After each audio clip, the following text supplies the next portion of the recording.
Welcome to Mission Majjhima, Ajahn. Ajahn. Ajahn, so tell us about the Mahārāhulovāda Sutta, the Greater Discourse to Rāhula. So this is a beautiful sutta, sequel to the previous sutta, where the Buddha is instructing a younger Rāhula. The commentaries say he was 7 in the previous sutta, and in this sutta he's in his late teens, perhaps 18 or so, or maybe 20, I'm not totally sure. And it is part of this beautiful triad of suttas, including MN 147, where the Buddha is instructing his son. And they're a special group of suttas because, as I said in the previous session, it's the one place you see the Buddha giving instruction to one individual through the whole course of a path or of a life. And his son, to boot. So quite intimate and beautiful. And in this discourse, Rāhula is following the Buddha on alms round, and the Buddha turns to him and says, Rāhula, regard this form, this body, as not mine, not me, not myself. Netang mama, neso asmi, nameso atati. And the Rāhula says, should I regard these other aggregates of identity, feeling, perception, sankhara, mental formations, vijnana, consciousness, in this way as well? And the Buddha says, you should do this indeed. And so these 5 aggregates of clinging, kind of advising Rāhula to step away from. And the commentaries say that Rāhula had been fixated on the beauty of the Buddha's form, and extrapolating that to his own body is going to be as being beautiful. And so the Buddha is really kind of pointing to this, at least commentarily, this is the reason. But one could also say, Rāhula's a young man going into the village, he's going to be bombarded by a lot of different stimulus, and perhaps the Buddha is warning him against that. But Rāhula basically feels chastised and say, who could eat after being admonished by the Buddha in this way, or instructed by the Buddha in this way? Kind of an amazing little moment there. And instead of going for alms, he goes and sits under a tree to meditate.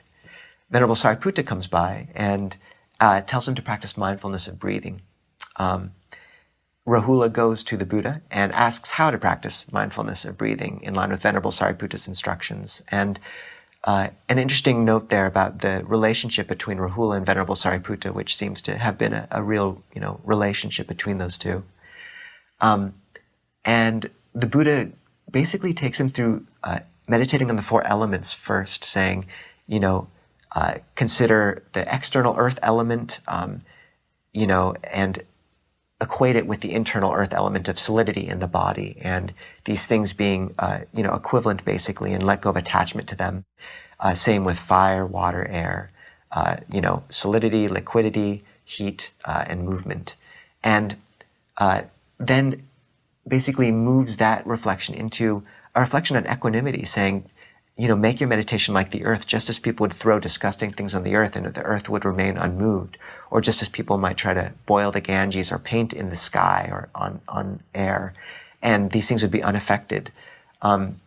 Even so, one developing such meditation just feels, as when they're impacted by unpleasant sensual stimulus, they are unaffected.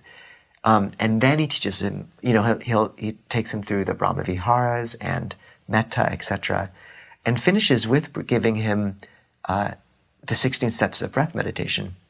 And just very interesting that in some ways he seems to be preparing Venerable Rāhula's mind for breath meditation. And that, it's not necessarily that we first jump into samatha or tranquility meditation. There seems to be a place for insight. And maybe the Buddha, some have stipulated or hypothesized that the Buddha saw his son's a young man going into the village. He must be thinking about other paths for his life, perhaps. And just giving him this basis of equanimity first, upon which he can develop these beautiful states of breath. So a fascinating sutta, a lot to draw out. What would you draw out, Ajahn? Yeah, I think it's a great sutta example for broadening our sense of a foundational practice. This principle, which we talk about sometimes, of making your practice as simple as possible, but not simpler. Many people in the West come to Buddhism or meditation and think, okay, just give me one technique and I'll just take that all the way to Nibbana or all the way to not being depressed or whatever their goal is. But here we find the Buddha teaching his son many practices. First he teaches him not self, then an interesting aspect. You've got the Buddha saying, teaching not self, and then Sāriputta, foremost in wisdom, teaching breath meditation, do breath meditation. So different, the wisest of teachers giving different advice. So that's something to look at.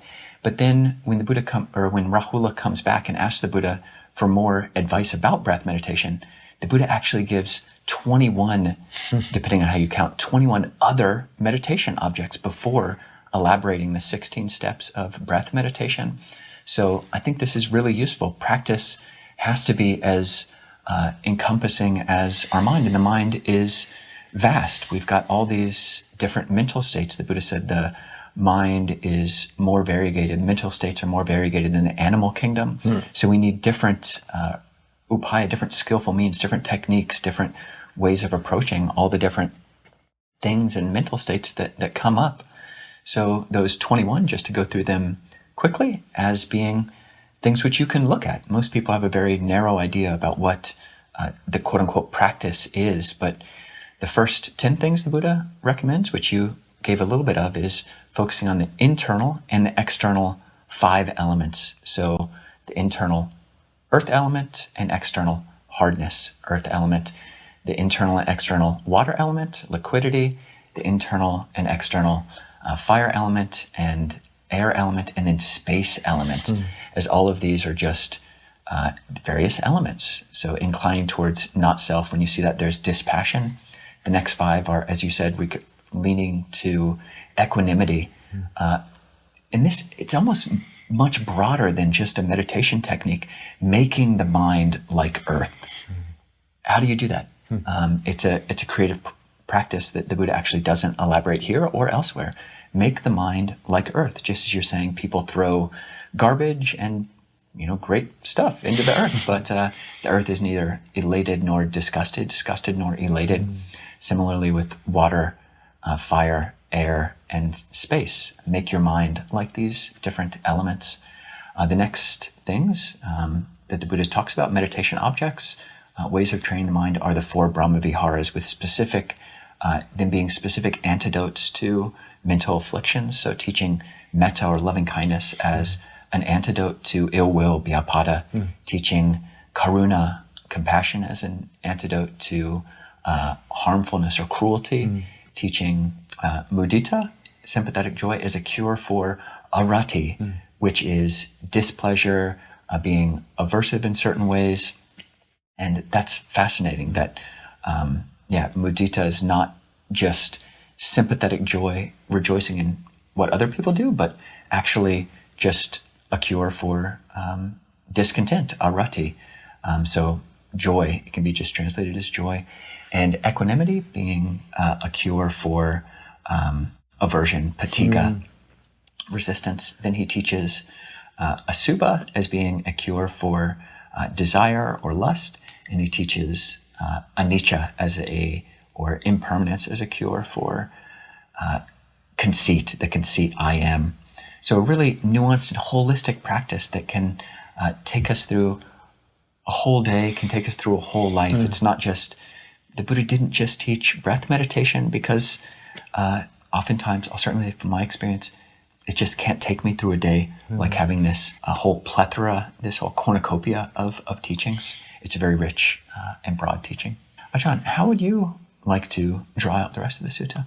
I think you pointing to mudita as the cure for arati is really worth taking a pause on, as you did, but even a further one for me, because the commentaries do really narrow in on it as sympathetic joy, rejoicing in another's well-being or good fortune. And I think a lot of people find that quite difficult and narrow, actually. Like the comparing mind comes in, jealousy comes in. Whereas this is one of the few places in the suttas where the Buddha really defines mudita, and it's just that much, the cure for discontent. So for me, this term, this brahmavihara, mudita, becomes a catch-all, a really important place where we can put qualities like gratitude. I know that's, katanu katavedi as well, but a sense of gratitude in the day, like this sort of warmth and upwelling. Ajahn Viradhamma has talked about the creative act, that beauty in creation as a sense of mudita. I've experienced that as well. Rejoicing, appreciation. It's really important in Buddhism to have these terms for these other forms of wholesome pleasure we experience, and mudita as, framed as a brahmavihara, where it's this expansive mind state. It's just, that is a really powerful definition. One other interesting thing is the Chinese version of this sutta. The Buddha instructs Rāhula to breathe from the heart. And that's very interesting because it's a teaching you find very often in practical, kind of lived teachings of different meditation instructors. But I've actually found that a very practical teaching, that after the mind has released a bit from the tension in the head or so, awareness does tend to, or can tend to center in around the heart. And just a very interesting little gem, I feel, that you get from reading these discourses carefully. So, Anjan, what is the word of the week? Dhatu, which means element, condition, and it comes from the root da, which means like place or support. So